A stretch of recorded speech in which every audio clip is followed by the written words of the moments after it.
Hey there, everybody. It's your girl Barbie J here, and I am back with a recap and review of Tyler Perry's comedy drama, The Oval, Season 5, Episode 7, Exit Wound. And I gotta tell you, if you wasn't confused by this show before, you're even more confused now. You gotta be confused because today's episode just made no sense. It was just crazy all around, makes no sense. But hey, we still watch it and support TP now, don't we? So before we get started, please don't forget to subscribe, like, comment, and share. And when you subscribe, make sure you hit that notification bell and select all, and it'll let you know every time I upload any new content. Then I ask that you hit that thumbs up button, which is the like button. Write a comment if you wish, and share because sharing is caring. Now this episode starts off with Alonzo getting up off the floor after being shot in his bulletproof vest by Hunter. And and Kyle gets on my nerve. He's smirking, thinking it's funny. It's not funny at all. Then the president points the gun at Donald and Kyle, and they finally get the gun from him. Alonzo's in pain trying to get up and stuff. Hunter's like asking him questions that he could have asked before he shot him. All the questions he asked, Kyle knew the answer to.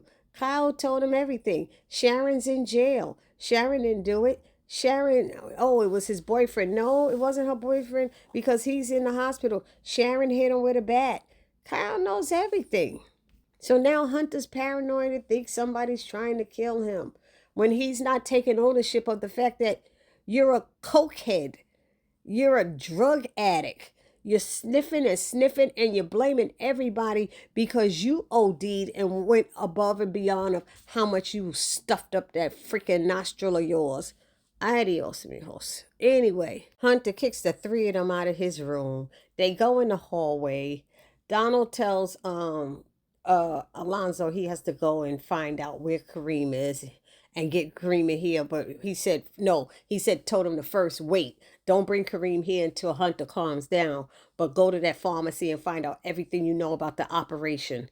Meanwhile, he tells Kyle needs to find out where Alan is, what's going on. Somebody set this all up. They're trying to kill Hunter. We got to get to the bottom of it. So I don't understand. He should know that it's probably Victoria. I'm not sure why Donald doesn't think about Victoria, but Victoria did tell Eli she set this all up. So now we have Eli and Max showing up at the bunker, and that guy agent, he tried not to let him in, and he's the president, talking about he was told not to let him in. Max stepped in his face and said, are you freaking kidding me right now with this? So he started to radio into somebody to get confirmation to let the president into the bunker to see his wife. Does that make any sense at all? No. So he opened the door because he said, we're going to have you change your detail to maybe Iraq or something like that it was. So he let him in. And then Eli's talking to Simone. And he straight up lied, said he was not having an affair with Victoria.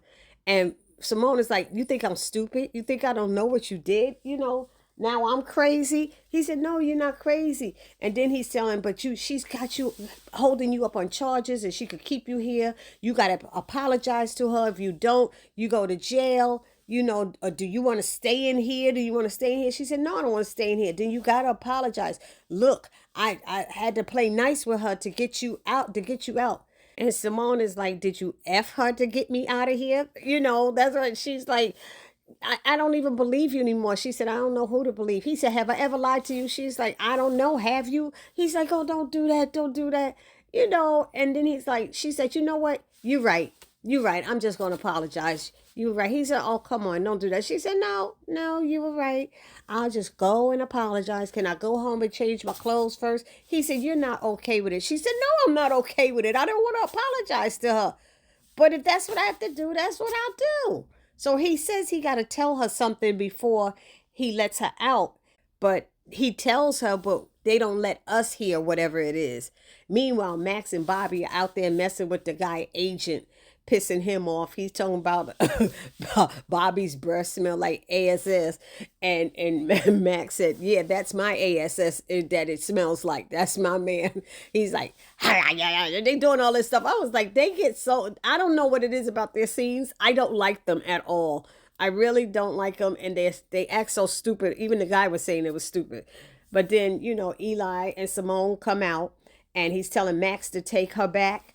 And she said, "I want Bobby to take me." Now, why would you do that? After, Eli at one point was already feeling some kind of way, thought Bobby was like getting too close to his wife, or his wife was caring about Bobby or something like that. So why would she make it a scene? Obviously, she want him to take him when she told him at one point, "I'm not going to have sex with you if that's what you're thinking." Like she's not that type of person. So Max left with Eli, and Bobby left with Simone, and Agent stayed there against the wall with the bunker door open. I forgot who gave him, put it down in the comment section. Do y'all remember who gave him orders not to let anybody in? Was it Donald or was it Victoria? Because Donald got in after Victoria told him he couldn't let anybody in. So I'm just curious. And who was he going to radio? Because neither one of them have radio. It would have to be another Secret Service person that he radios. So that was confusing. It made no sense. The other thing that didn't make sense, and I don't know if any of y'all noticed that, the day before, Max and Bobby was asking him, "Where's his wife? Will his wife be going with us?" And two different occasions in the Oval Office and outside their residence, he told them that Simone was away with the kids. Simone was away with the kids. So they should be thinking this man's a freaking liar. He's a liar because he told us one thing and she's down here in a hole, in a bunker. So I don't know. I didn't hear Max and Bobby say anything about that, but that clearly that's kind of off. So that made no sense. Now we have Priscilla and Richard in the kitchen, and they're talking, and I'm not liking Priscilla's attitude at this point either.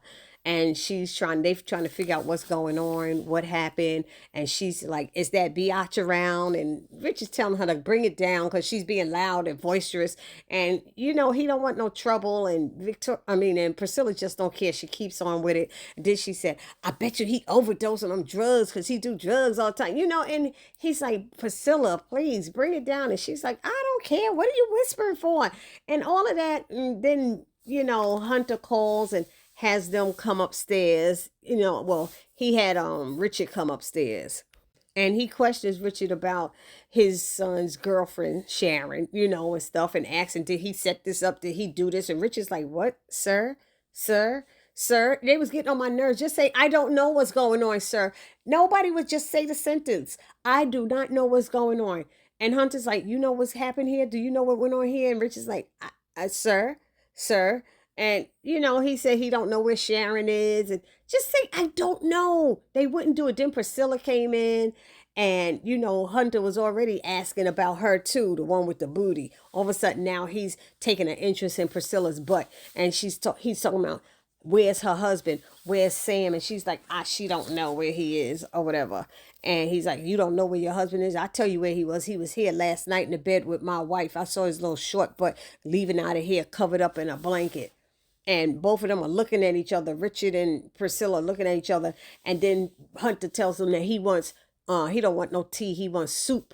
And that before he eats that soup, he gonna have both of them taste it first. He wants them both to taste the soup because he feels like somebody's trying to kill him.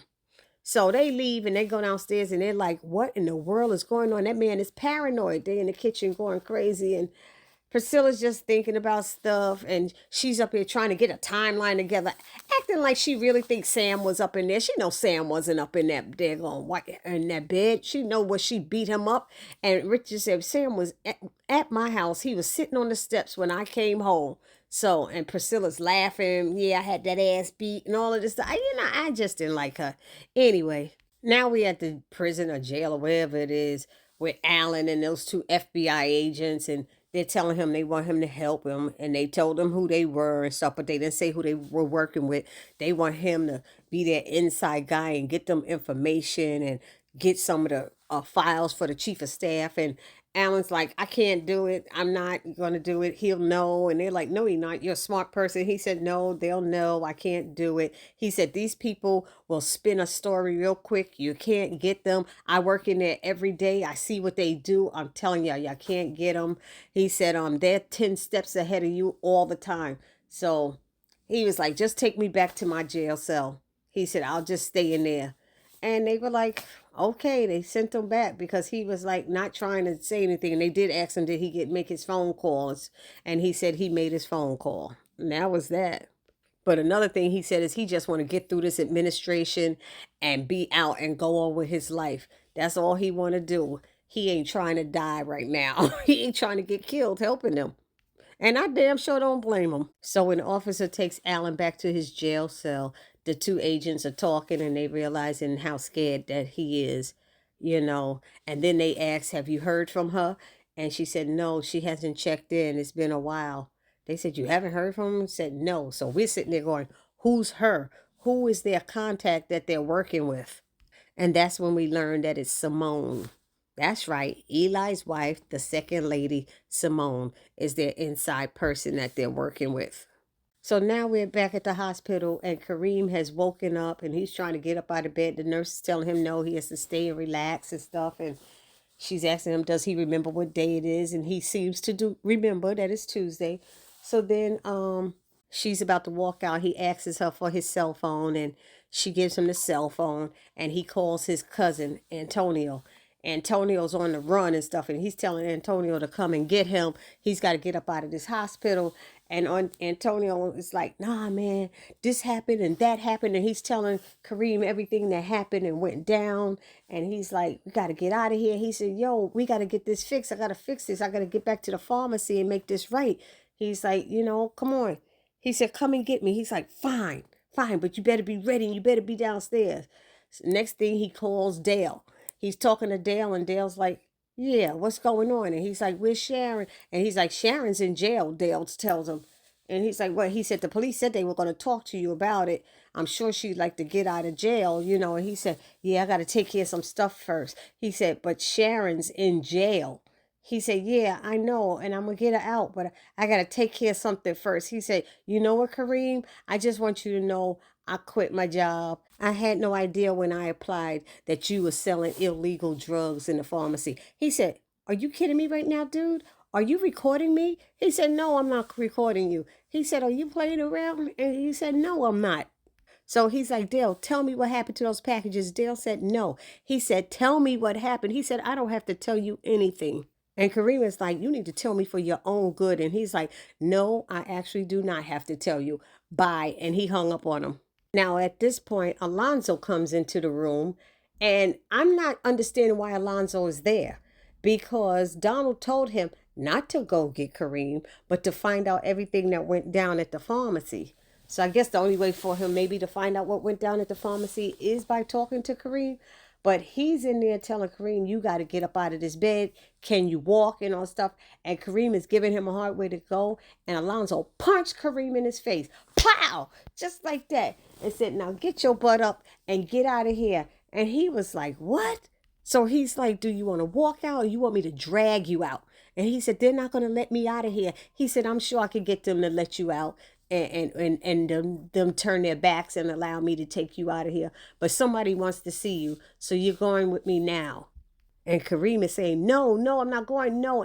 And he grabs his head. Alonzo grabs his head and squeezes it where he got hit by the bat. And Alonzo being a real tough dude. He ain't that little wimpy thing that we see in the White House up there. All that wimpiness we was seeing and in front of Victoria, in front of Hunter, in front of Donald, in front of Kyle. Now he's like a badass, Secret Service. And like when he beat Jason's behind, that time he had to stay with him in his bedroom because Jason was acting a fool. So now we have Bobby and Simone. They're at her residence now. And she asks him not to leave, to sit down for a while. And she just feels like talking and getting stuff off her chest. She said she need a drink. He offered to get it, but she said no, she'll get it. And she was walking kind of with a limp. And she had pain in her back, and he's asking her, is she okay? And she's asking him, did he find out here what happened? And he said no. And then she said, oh, that she had a fight with the first lady and she dragged her ass. And he was like, oh yeah, he did hear that, something like that. She was saying how she's evil, and he asked, what happened? Why did she get into a fight? Because he always sees her as very laid back, and she says she overheard her husband on the phone with her, and so she gave him a little insight on what happened and what went down. And she asked him, does he know that they're having an affair? And he said he didn't know. He acted like he didn't know, but he and Max had figured it out. So that's the only reason they knew something.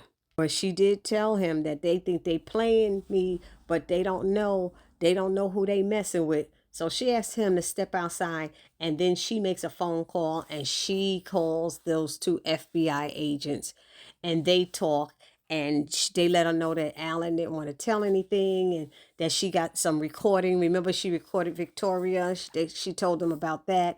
And basically, they were going back and forth, sharing a little bit of information. A lot of it they already knew.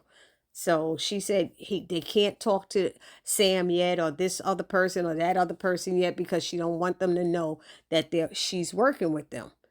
And so they're like, you're making this hard on us. You don't know. We don't know what to do because you're not giving us access to people who we need to talk to. But she said she don't know who to trust right now.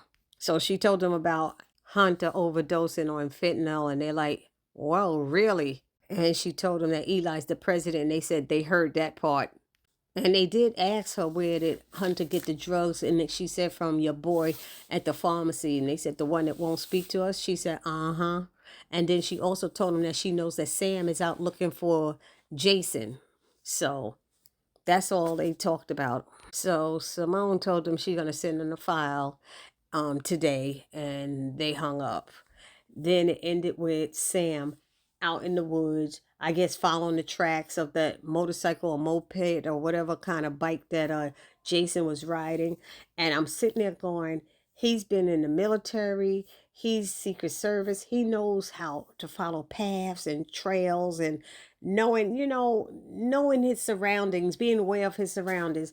So you tell me how Sam is out there in the woods by himself, and he don't see or hear that there's somebody behind him following him, and he sees that Rakaduchi compound, and he's caught with that same guy with the gun, this big old guy walking around with a rifle, assault rifle, whatever it is, and you don't see them, Sam, and your behind get caught.